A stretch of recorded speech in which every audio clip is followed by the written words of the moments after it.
পথে ঘাটে মানুষের উপর যে ধরনের আলোচনা সরছি অত্যন্ত নক্কারজনক ভাবে সরকারকে বিদায় দিতে হবে। আমি দুঃখের সঙ্গে এই কথাটা বলতেছি। পাকিস্তান আমলে পুলিশ দেখলেই বলতো ঠোলা। কেন? এত পোশাকটা তাদের ধোলা থাকতো, তাদেরকে দেখতে ঠোলাই বলতো লোক। খুব পোশাকের সাথে সাথে তাদের মন মানসিকতা এটা চেঞ্জ হওয়া দরকার। পুলিশের দুর্নীতিটা বেড়ে উঠে যখন দুষ্ট প্রকৃতির লোকেরা, দুর্নীতিপরায়ণ লোকরা থানাকে তাদের আড্ডাখানা বানায়। শেখ হাসিনার পাসপোর্ট সরকার বাতিল করেছে এবং তার সঙ্গে থাকা আরো অনেকের পাসপোর্ট বাতিল করেছে। ভারত তার ভিসা বর্ধিত করেছে। এই এক্সটেনশনটা কোন কাগজে দিয়েছে? তার তো কোনো বাংলাদেশে পাসপোর্ট নাই। কেউ কেউ বলে এমনকি ট্রাভেল পারমিটও সরকার দেয়নি। আমাদের সামরিক বাহিনীর একটি টিম উচ্চ পর্যায়ে পাকিস্তানে সফর করে কত 13 থেকে 18 ফিরে আসছেন তারা সেখানে। বিপ্লব মানে জনগণের মৌলিক চাহিদা পূরণ করার বিপ্লব। বিপ্লব মানে ন্যায় বিচার। বিপ্লব মানে দুষ্টের দমন শিষ্টের পালন। পোশাকটা দেখা যাচ্ছে জামান ফজলুল হক? জি জি, হ্যাঁ, দেখেছি আমি। জি আপনি পোশাকগুলো দেখছেন, নতুন যে পোশাক প্রস্তাব করা হয়েছে। জি জি জি, এবং এবং এই যে এখানে লেখা যে পুলিশ, র্যাব, আনসার। জি। আসলে আপনার কাছে আমার প্রশ্ন, পোশাক পরিবর্তন করলেই কি তাদের চরিত্রের পরিবর্তন সম্ভব? যদি একটা কথা বলা হয়ে থাকে, প্রথম দর্শন বিচারী, এরপরে গুণ বিচারী, তো সেই দিক থেকে পোশাকটা খারাপ না। আপনাদের হয়তো মনে নেই, কিন্তু আমার শিশুকালে মনে আছে পাকিস্তান আমলে পুলিশ দেখলেই বলতো ঠোলা। কেন? এত পোশাকটা তাদের ধোলা থাকতো, তাদেরকে দেখতে ঠোলাই বলতো লোক। খুব স্মার্টনেস ছিল না। তো আমি বিভিন্ন দেশে পুলিশ দেখি, বিশেষ করে জাপানের পুলিশ দেখে, মেট্রোপলিটন পুলিশ দেখার পর আমি তৎকালীন সামরিক আইন প্রশাসন, তখন গণতন্ত্র তখনও আসেনি, 76 সালে আমি সর্বপ্রথম সেই যে ছিলেন তৎকালীন প্রধান সামরিক আইন প্রশাসক মেজর জিয়াউর রহমান সাহেবের কাছে তুলে ধরি। কারণ আমি জাপান সরকারের প্রধানমন্ত্রীর আমন্ত্রণে 6 সদস্যে ইকুয়াল, 3টা ছেলে 3টা মেয়ে, এবং যেহেতু অনেকের মনে থাকা দরকার স্বাধীনতার পর পর এবং 76 সনে আসার পর আমি জাতীয় তরুণ সংঘ থেকে হাজার হাজার ছেলে নিয়ে এই ট্রাফিক ডিউটি দিয়েছি, পরিচ্ছন্ন অভিযান চালিয়েছি। তা আমি মনে করি যে পোশাকের সাথে সাথে তাদের মন মানসিকতা এটা চেঞ্জ হওয়া দরকার, এবং এর জন্য সময়োপযোগী এবং পরিস্থিতির আলোকে পুলিশ, র্যাব, আনসারকে প্রশিক্ষণ করা দরকার।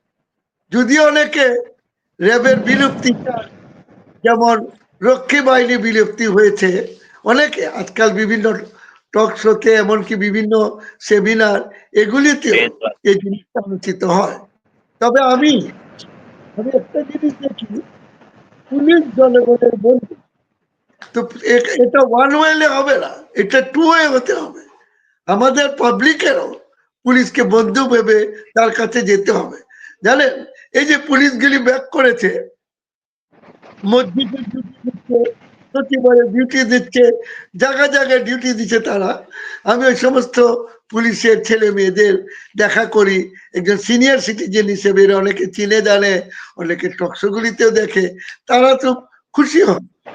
আমি পুলিশের ঊর্ধ্বতন কর্মকর্তাদেরও বলেছি যে আপনারা যদি চান, আমরা এবং আরো অনেকে আছে, লক্ষ লক্ষ ভলেন্টিয়ার দেব, কমিউনিটি লেভেলে পুলিশ পাবলিক কোঅপারেশন করব।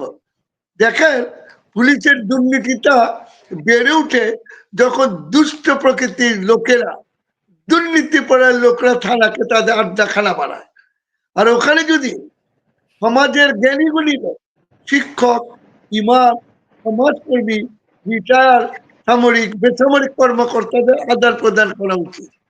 আমি তো মনে করি প্রত্যেক থানা লেভেলে, প্রত্যেক ফাঁড়ি লেভেলে এরকম বিভিন্ন শ্রেণীর লোকজন নিয়ে এক একটা কমিটি করা উচিত।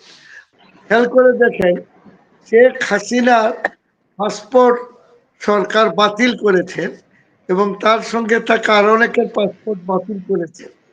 ভারত তার ভিসা বর্ধিত করেছে।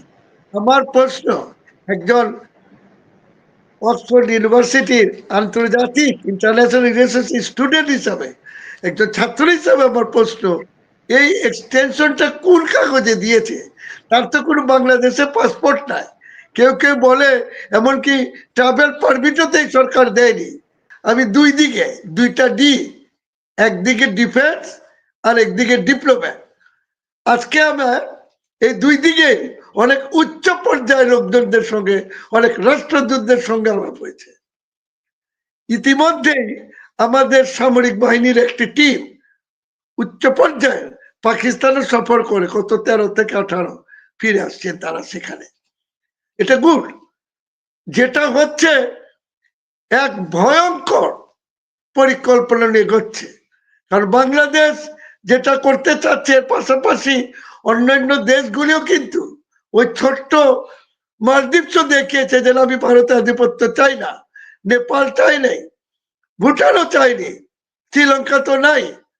তো এখানে যেটা খুব দরকার, অত্যন্ত শক্তিশালী একটি সরকার এবং অত্যন্ত জনসম্পৃক্ত সরকার। দেখেন, এটা তো বিপ্লব, জনগণের বিপ্লব, কিন্তু সত্যিকার একটি রাষ্ট্রের বিপ্লবের যে কাজ যেমন ইরানে করেছে, অনেকদিন সময় নিয়েছে। আমরা কি এই ছাত্রদের বা অন্যরা ওই বিপ্লবোত্তর যে জনগণকে শিক্ষা, স্বাস্থ্য, অন্যান্য অবকাঠামো নির্মাণে যে কাজ করা দরকার তৈরি করেছি? স্মরণ পরে মাও সেতুং বলেছিলেন, যে ছেলে ফুটবল খেলতে চায় তার পা কেটে দাও, যে ছেলে ক্রিকেট খেলতে চায় তার হাত কেটে দাও। এখন বিপ্লবী চায় না মাটি কাটো, রাস্তা বানাও, গাছ লাগাও, পাথর সরাও। কথাটা খেয়াল করেন। বিপ্লব মানে জনগণের মৌলিক চাহিদা পূরণ করার বিপ্লব। বিপ্লব মানে ন্যায় বিচার। বিপ্লব মানে দুষ্টের দমন, শিষ্টের পালন। বিপ্লবী সরকার করুন, আর না হলে একটি জাতীয় সরকার করুন। বিভিন্ন রাজনৈতিক দল, সুশীল সমাজ, পেশাজীবী সংগঠন, শ্রমজীবী সংগঠন, সাংস্কৃতিক সংগঠন ডাকুন, দেখে একটি হয় বিপ্লবী নয় জাতীয় সরকার করুন। তা না হলে পথে ঘাটে মানুষের উপর যে ধরনের আলোচনা করছি, অত্যন্ত নক্কারজনক ভাবে সরকারকে বিদায় দিতে হবে। আমি দুঃখের সঙ্গে এই কথাটা বলতেছি।